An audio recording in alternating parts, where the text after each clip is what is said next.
So I recently did a poll on my channel asking if anyone was interested in a video about my university experience. And I have to say the turnout was far greater than expected. 133 of you voted overwhelmingly in favour. So to the 5% of you who said no, I'm sorry, but we're a democracy here, and hey, more significant decisions have been made on considerably smaller margins, so hopefully you can forgive me this one slightly unorthodox video. Normal video service will resume in due course. So this video is going to be split into 3 parts. Firstly, I'm going to tell you a little bit about my background, then I'll go into what doing a language degree generally entails, and then I'll discuss choosing a university. 2 disclaimers though before we start. 1, it's been a few years since I was deciding what to do at university, so do be aware that some things may have changed slightly, although I don't think anything is wildly different. And 2, my experience is only one experience, and if you're currently researching your options, I highly recommend that you watch other videos, read blogs, and get as many different perspectives as you can. Just because one person has a hellish time at uni doesn't mean that you will, and equally so, just because one person has an amazing time at uni doesn't mean that you will either. Everyone's experience is different, and all I can give you is one story. So without further ado, let's get started. So I did a 4-year Bachelor of Arts degree in French and Linguistics with a year abroad at the University of York in North East England. The French side was taught exclusively in French, and everything I ever wrote for that half of the course was in French. Now, although I technically studied 2 subjects, because language and linguistics at York are part of the same department, it's actually a single honours degree. At other universities, language and linguistics are separate departments, so to do both together would have to be joint honours, but mine is only single. Now, this isn't a video all about the University of York, so if anyone has any specific York questions, I'll gladly answer them in the comments. In my 3rd year, just as most other language undergraduates, I did a year abroad.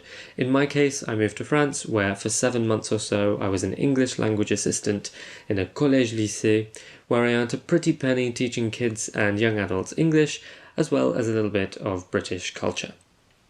After that, I moved to Lyon, where I lived my absolute best life, occasionally tutoring the locals for a bit of cash on the side, but mostly gallivanting around France and its neighbours, showing off my favourite French city to friends and family, and living in my perfect little studio flat, which I miss so much. In short, I had an absolute blast, and have no regrets about my choice to study at York. However, it's not all croissants, wine and globetrotting. Studying a language at university is no mean feat, which brings me on to exactly what a language degree entails.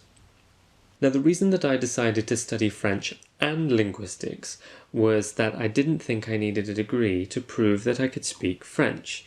I thought, surely I can just speak French to someone and they'll know. But little 17-year-old me was naive and had no idea what he was getting himself into. Now, as it happened, I really enjoyed my degree, but it soon became clear that it wasn't for everyone. A language degree is more than just proof that you can speak a language. It's culture, it's history, it's philosophy, it's politics, sometimes it's literature, all rolled into one. Oh yeah, and it's all in a foreign language. Now, if other universities are anything like mine, you don't really spend your time studying past participles and reflexive verbs. I actually only had grammar seminars in my 1st year, and most of those were spent analysing grammar, not studying it. Instead, you spend far more time talking about history, national identity, politics, and society. Now, I once spoke to a prospective student who was thinking of doing linguistics with French, which is like French and linguistics, but with no year abroad, so French has less weight. Now, she said she wanted to do this to keep up with her French without too much commitment.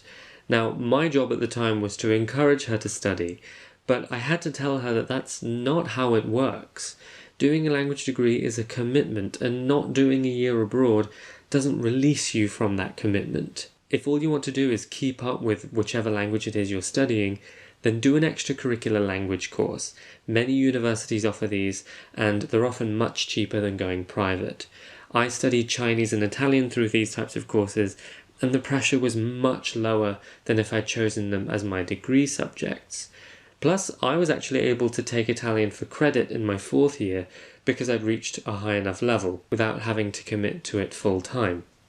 French, on the other hand, needed my full attention. Forget about talking about the pros and cons of the internet and where you go on your hollybobs. A language degree goes much deeper than that, and you'll be surprised by how much you learn about history, people, and the world if you do one. My French degree made me better at French, of course, but it also made me better at making political decisions, evaluating my beliefs, and understanding other people based on their history. Far more than the intense grammar drills that I'd envisaged as a 17-year-old. I want to make it clear that I by no means want to discourage anyone from studying a language. Quite the opposite, in fact. However, I have seen a lot of people drop out because they realized a few months in that their degree wasn't what they were expecting it to be.